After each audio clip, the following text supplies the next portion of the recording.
Bonjour, ici Marc-Antoine au centre d'hiver à Saint-Nicolas. Aujourd'hui, on fait la démonstration d'un 4Wine 22B. On va commencer par faire une tournée à l'extérieur pour ensuite se diriger dans l'unité.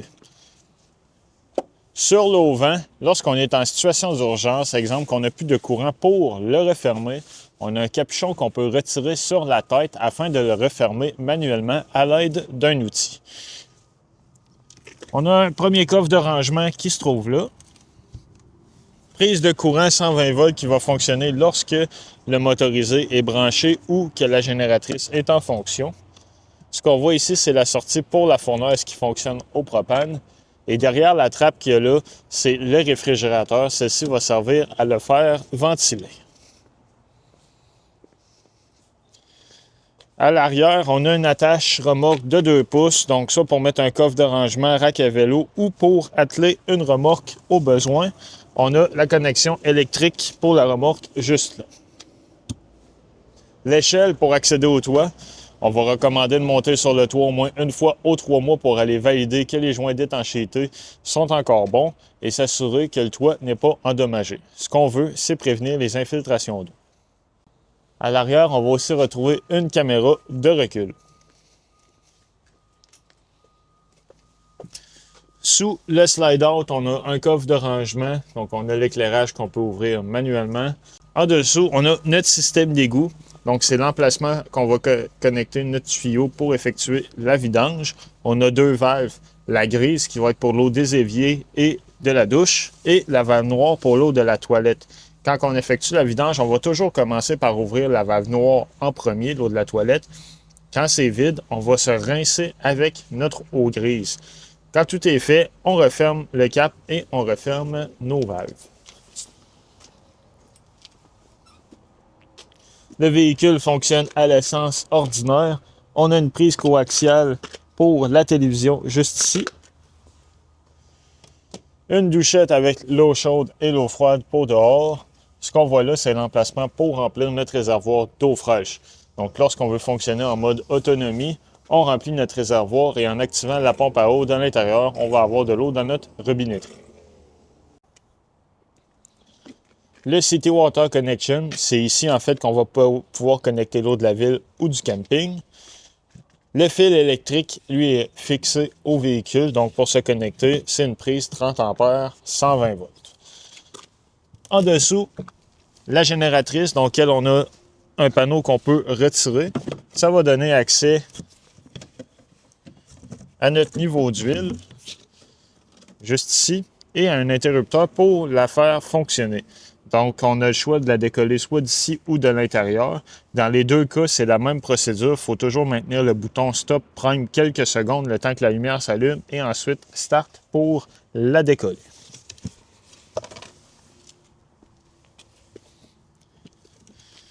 Le réservoir de propane, lui, on a un indicateur de niveau qui est là. On en a un second aussi à l'intérieur. On a la valve pour ouvrir et fermer les gaz. Et le chauffe-eau, donc lui fonctionne électrique et au propane. C'est à partir de l'intérieur qu'on peut le mettre en fonction.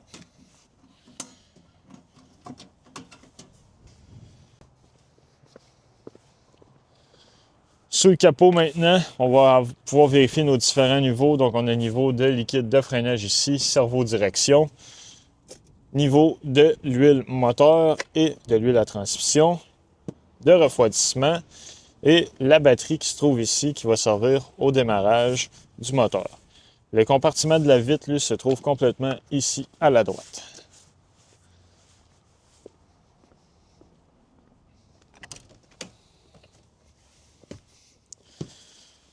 Du côté gauche à l'intérieur, en bas complètement, notre main power, c'est notre coupe-circuit principal. Donc, lorsqu'on utilise le motorisé, on va le mettre à on. Ça va alimenter en courant 12 volts les différents accessoires. Et lorsqu'on remise celui-ci, on va complètement le fermer pour éviter d'avoir des pertes de courant. Si on est connecté dans le mur avec une prise de courant électrique, qu'il soit à on ou à off, ne changera rien. C'est vraiment lorsqu'on est sur la route. L'interrupteur ici pour ouvrir et fermer l'auvent, l'éclairage de la lumière intérieure et prise 120 volts un peu plus haut. Le moniteur principal, lui, on va voir le compteur d'heure pour la génératrice, donc ici l'interrupteur pour la mettre en fonction. Même principe que dehors, on maintient stop quelques secondes et start par la suite. Avec les boutons, on va voir nos différents niveaux, donc niveau de propane, batterie, réservoir eau fraîche, eau noire et eau grise. On a des tanks heaters. Donc, les tanks heaters, c'est des pads chauffants qui sont collés sous les réservoirs d'eau noire et grise pour maintenir une température dans ceux-ci. Un exemple, on fait du camping et que ça descend sous zéro à l'extérieur.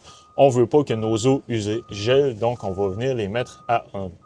L'interrupteur pour mettre la pompe à eau en fonction. Donc, lorsqu'on est en mode autonomie, on est sur la route, on veut servir des toilettes, on met la pompe en fonction. On va recommander de l'éteindre lorsqu'on a fini de s'en servir. Et le chauffe-eau, donc c'est ici qu'on va pouvoir le mettre en fonction soit au propane ou électrique 110 volts. L'évier avec l'eau chaude et l'eau froide. On a un micro-ondes conventionnel comme on a à la maison qui fonctionne sur le 120 volts. La cuisinière au propane. Donc, elle, on ouvre les gaz et on effectue l'étincelle avec les sparks. Ce qu'on voit ici, c'est la sortie pour la fournaise qui fonctionne au propane, donc notre système de chauffage qui est là.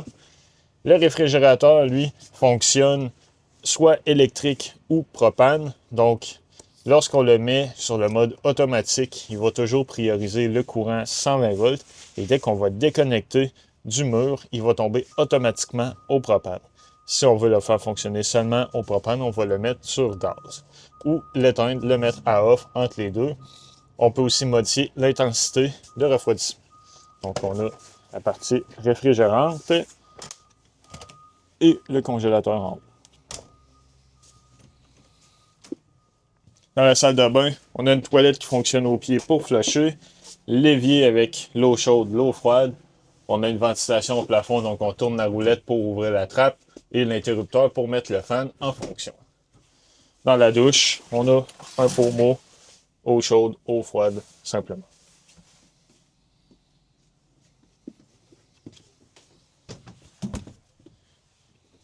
Dans la chambre, qui fait en fait notre slide-out, très important, lorsqu'on va refermer celui-ci, on doit juste relever le lit par-dessus pour s'assurer qu'il ne vienne pas s'accoter dans le mur. La télévision qui est ici, en fait, elle est connectée à une antenne sur le toit. Donc, si on veut capter les postes digitaux, la procédure, c'est d'aller dans les paramètres et effectuer un channel scan. À ce moment-là, l'antenne va détecter s'il y a des postes digitaux disponibles. Un exemple, au centre du verre, on va capter 3 à 4 postes différents. Cette étape-là est à refaire dès qu'on va se déplacer avec le véhicule et ça pour chaque télévision au besoin. L'interrupteur ici est pour ouvrir et fermer justement l'extension du slide-out. Le frein à pied doit être appliqué et la clé doit être à off pour être capable de faire les opérations. Le thermostat ici est pour gérer le chauffage. Donc lorsqu'on veut le mettre en fonction, on va simplement tirer la languette vers la droite et mettre la température que l'on veut avoir. Dans le coin dinette, possibilité de le convertir en lit. Donc, on a une barrure sous la table. On va simplement appuyer sur celle-ci, repositionner les coussins par-dessus pour avoir un lit supplémentaire. L'air climatisé, elle, se gère directement sur elle. Donc, on a le bouton d'action soit pour faire fonctionner seulement le fan ou la climatisation. Et on a aussi l'intensité pour refroidir. On a des trappes de chaque côté pour prioriser l'air où ce qu'on veut l'avoir. À l'avant, dans la capucine, on a une ventilation de plus, un fan avec 4 vitesses différentes et le lit supplémentaire. On a l'échelle ici pour accéder au lit de la capucine. L'antenne sur le toit, on peut la faire pivoter pour capter un peu mieux les postes au besoin. C'est ce qui conclut la démonstration du 4-in-1. Merci.